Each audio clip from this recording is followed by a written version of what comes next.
Panorama group, जो सोचता है वो करता है। आपके अपने सपनों का आशियाना। पूरे देश में एनडीए की सरकार आ रही है और 400 से ज़्यादा सीटें आ रही हैं और बिहार में हम लोग 100% सीटें जीतेंगे।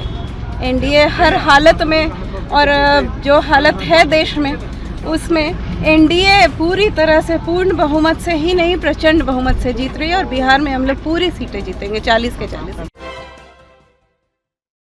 नमस्कार, देख रहे हैं आप सिटी पोस्ट लाइव और मैं हूं आपके साथ पूजा शर्मा। लोकसभा चुनाव 2024 में अब की बार 400 पार, यह नारा लगातार एनडीए नेताओं के द्वारा लगाए जा रहे हैं, जिसको लेकर तमाम तरह की प्रतिक्रियाएं सामने आ रही है। ऐसे में एक बार फिर दावा करते हुए नजर आ रही हैं जेडीयू नेत्री शालिनी मिश्रा। शालिनी मिश्रा ने बड़ा बयान दे दिया है। उन्होंने कहा है कि इस बार 400 पार भी हो सकता है, 500 पार भी हो सकता है।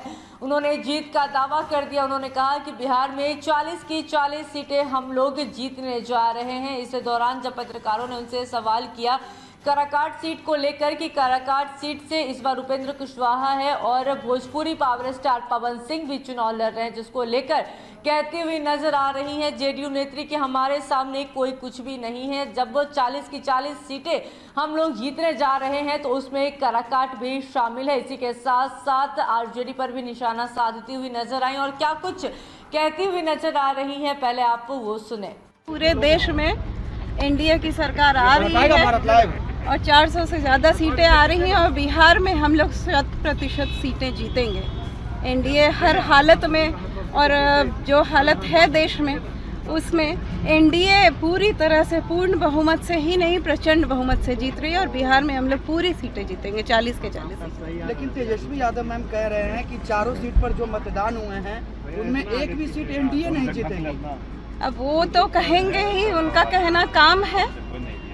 कोई भी नहीं कहता है कि हम हारने जा रहे हैं, लेकिन आप देख लेंगे जब चुनाव का रिजल्ट आएगा 4 जून को, आप लोग लिख के रख लीजिए, एनडीए प्रचंड बहुमत से बिहार में ही नहीं पूरे देश में जीतने। बीजेपी के नेता लगातार कह रहे हैं कि 40 की 40 सीट जो बिहार की है हम लोग जीत रहे हैं। बिल्कुल, मैं भी वही कह रही हूँ, 40 की 40 सीटें हम लोग जीतेंगे और देश में भी हम लोग प्रचंड बहुमत, 400 से पार तो हम लोग करने ही वाले हैं, 500 भी हो सकता है। काराकाट सीट पर क्या होगा मैम? एक तरफ उपेंद्र कुशवाहा है तो वही दूसरी तरफ निर्दलीय पवन सिंह जो है वो ताल ठोक रहा है।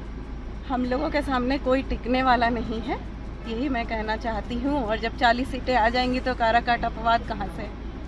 बीमा भारती जो है वो अब आरजेडी ज्वाइन की हैं, पूर्णिया से वो चुनाव मैदान में उतरी हैं, कैसे देख रही हैं? आपने कल देखा होगा, सब लोगों ने देखा है, तेजस्वी यादव जी जब गए तो भीड़ नगण्य थी।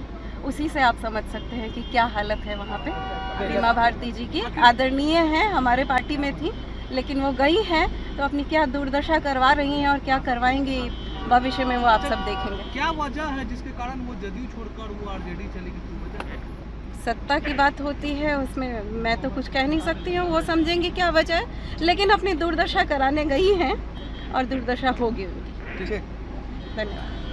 जीत का दावा करते हुए नजर आए जेडीयू नेत्री शालिनी मिश्रा। इसी के साथ साथ बीमा भारती पर जबरदस्त प्रहार करते हुए नजर आए। उन्होंने साफ तौर पर कह दिया कि वो अपनी दुर्दशा करवाने के लिए आरजेडी में गई है और उनकी किस तरीके से दुर्दशा हो रहा है वो आप सभी लोग देख रहे हैं। किस तरीके से तेजस्वी यादव कल जनसभा को संबोधित करने पूर्णिया पहुंचे थे, लेकिन पूर्णिया की जो भीड़ थी वही देख के समझ आ रहा है कि लोग बीमा भारती को नहीं चाहते हैं। इसी के साथ साथ बीमा भारती पर जबरदस्त निशाना साधती हुई नजर आई जेडीयू नेत्री शालिनी मिश्रा और क्या कुछ कहा सुना आपने। तो फिलहाल इस खबर में बस इतना ही। तमाम जानकारी के लिए बने रहें सिटी पोस्ट लाइव के साथ। इस वीडियो को लाइक करें, शेयर करें और चैनल को सब्सक्राइब करना ना भूलें। धन्यवाद।